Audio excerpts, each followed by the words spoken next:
You are 23 years old, ex-military, 4 years in the Mexican Marines, discharged. With a shattered knee, a box of medals nobody will ever frame, and a pension that does not cover rent in a city where rent is the least of your problems. You are back in Culiacan with a skill set that has exactly 2 applications. Private security or the other thing. The other thing pays better. A man you served with, a sergeant named Pena, calls you on a Tuesday. He does not explain the job. He does not say who it is for or what it pays. He gives you an address and a time and hangs up. You show up because Pena never wasted your time in the field. The address is a ranch 40 minutes outside the city.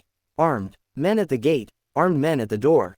A courtyard that costs more than every house on the street you grew up on combined. Pena walks you into a room where a man is eating shrimp off a ceramic plate like it is 2 o'clock in the afternoon, and he has nowhere in the world to be because he does not. His name is Lazaro Fuentes. You have heard the name the way everyone in Sinaloa has heard it, the way you hear thunder before you see what it hit. He does not shake your hand. He asks Painter 3 questions without looking away from your face. Your service record, your discharge reason, whether you drink. Then he tells you the salary, $15,000 a month, cash. You start tomorrow. He goes back to his shrimp. The interview lasted 90 seconds. You did not accept the job. The job did not ask. Your assignment is simple. Stand between Lazaro Fuentes and everything that wants him dead. Rival cartels, the military, the DEA, informants inside his own organization. There are 14 bodyguards on the detail, all ex-military, all carrying weapons. That would get you 20 years in a prison.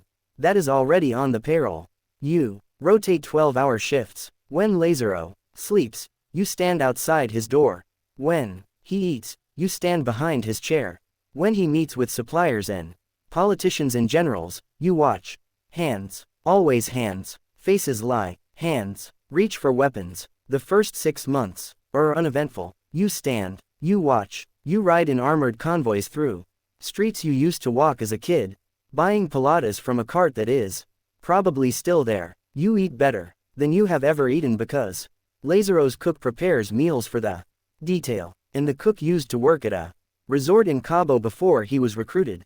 At triple the salary, you send money home to your mother. You tell her you are doing private security for a businessman. She does not ask questions.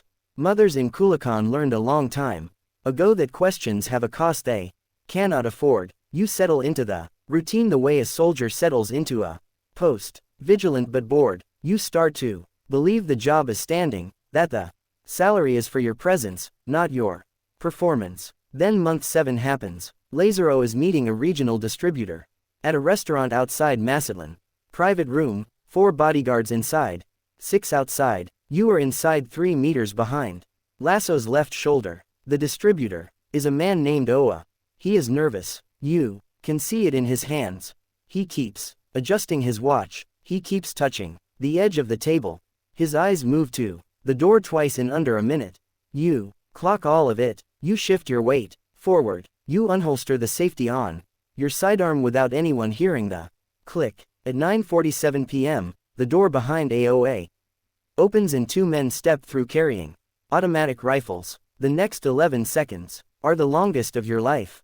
You do not think. You move on training that was drilled into your nervous system during 4 years of military operations. You pull Lazaro to the floor with your left hand. You draw with your right. You fire 3 rounds. 2 connect. The first man drops. The second gets a burst off that shatters the window behind you before Pana puts him down from across the room.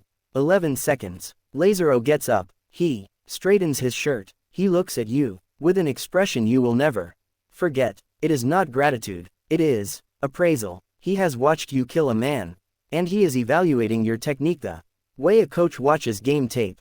He nods. He says 2 words. Good hands. Oa is dragged out by the outside detail.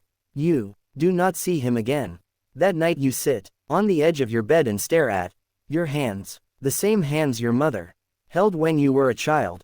The same hands that saluted officers and carried a flag and believed the uniform meant something. Those hands killed a man 6 hours ago to protect a man who has killed more people than you will ever know, and the only thing you feel is the adrenaline fading in the quiet certainty that you would do it again. Not because you believe in Lazaro.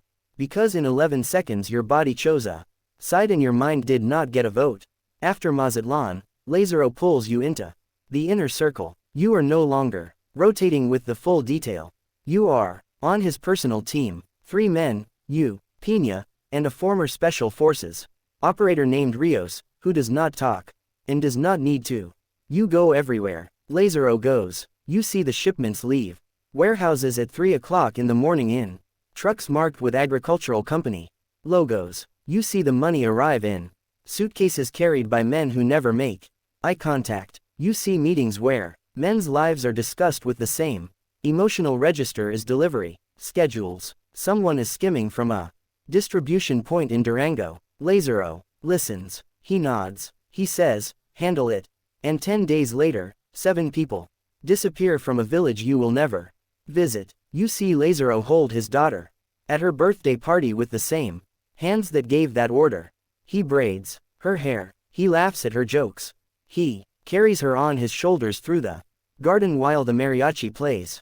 The tenderness and the violence are not contradictions. They are departments. And you are standing in the hallway between them, making sure nobody opens the wrong door. Year 2, Lazaro's wife looks at you for the first time. Not through you, at you. She asks your name, where you are from, if you have family. She is not making small talk. She is figuring out whether you are a person or a piece of furniture. When she decides you are a person, her eyes change. They carry something you recognize. Loneliness, wearing the mask of composure. You see her after that, not romantically. You see her the way a guard sees a prisoner who does not know. She is in a cell. She has everything. A home, children, money, staff. She has nothing. No freedom, no friends, no identity outside of the man you protect. She exists inside a perimeter you help enforce. You are not her jailer, but you are standing where the lock would be. Year 3, Pena disappears.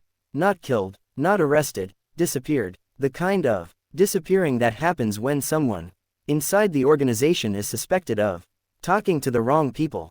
Rios tells you in 4 words, Pena is gone. Handled. You go to your room and sit on the edge of the bed the same way you did after Mazatlan. But this time, your hands are not shaking from adrenaline. They are still, perfectly still. And that stillness terrifies you more than the shaking ever did, because the shaking meant you were still reacting to violence. The stillness means you have absorbed it. Pena recruited you. Pena vouched for you. Pena is the reason you are alive and employed and sending money home. And now Pena is a 4-word sentence delivered without expression by a man who will forget he said it by morning. You are promoted to head of the personal detail. Paya's job. Paya's salary $25,000 a month. You accept, because the alternative to accepting is becoming a 4-word sentence yourself. You do not mourn Pa. You file him in the place where you keep everything. This job has cost you a place that started small and now takes up most of the room. Year 4, the Americans come. Not the DEA, agents with badges and extradition paperwork. The other Americans, the ones in plain clothes who meet with Mexican intelligence officers in hotel rooms that appear on no official schedule. You drive Lazaro to a private area strip outside Hermosillo. A man in a gray suit is waiting beside a twin-engine plane. He speaks Spanish with an accent that places him somewhere in Virginia. They talk for 40 minutes. You stand 10 meters away. You cannot hear the words, but you can read the body language. This is not an interrogation. This is a negotiation. 2 professionals discussing terms. Lazaro gets back in the vehicle without explaining. But you understand something that reshapes every assumption you have carried since you walked onto that ranch. Lazaro is not hiding from the system. Lazaro is a component of it. The drugs move north because someone on both sides of the border needs them too. And you, standing 10 meters away with a weapon on your hip, or a line item in a budget no government will ever publish. You are 27 years old. You have killed 3 men. You have watched 8 more die. You have sent $400,000 to your mother over 4 years. She built a house with it. A real house with a garden and a gate and a kitchen big enough that she does not bump into the wolves when she cooks. She shows you photos when you visit. She cries. She holds your face in her hands and tells you she has never been prouder of you. And that is the sentence that breaks something in you that will never heal. Because every peso of that house was earned standing behind a man who destroys families for a living. Your mother's garden was planted with money that comes from a supply chain that ends in morgues and addiction clinics and prison cells in cities she will never visit. But she does not know that. She knows her son served his country and then found good work in private security. And you will let her believe it for the rest of her life because the truth would not set her free. It would just move her into a different kind of cage. The same cage you live in. The one where you know exactly what you are in. Cannot afford to say it out loud. You are not the cartel. You are not the boss. You are not the one giving orders or signing death warrants. You are the man who stands in the room while all of it happens and makes sure the man doing it survives to do it again tomorrow. You are the hands, and the hands do not get to choose what they protect. That is not loyalty. That is not duty. That is the mathematics of a country that trains young men to fight and offers them 2 careers when they come home. One that pays enough to survive and one that pays enough to matter. You chose the one that let your mother build a house. You chose the one that stationed you 3 meters behind the most dangerous man in Sinaloa and asked you to call it a living. And every morning you wake up on that ranch and strap on a weapon and stand in the hallway between tenderness and violence and keep both doors closed. That is the job. That has always been the job. And the worst part is not the killing or the silence or the things you have seen or the people who disappeared while you stood close enough to hear the order. The worst part is that if they sent you home tomorrow, handed you a pension, put you on a bus back to the same street you grew up on, you would not know how to stand in a room without watching hands. The job did not just change what you do. It changed what you are. And there is no discharge from that. That wraps it up for today. This story is fiction, but across Mexico, thousands of former military personnel are recruited into cartel security every year because the country that trained them offers no viable alternative for the skills they were given. If this one hit different, drop a comment and tell me which moment stayed with you.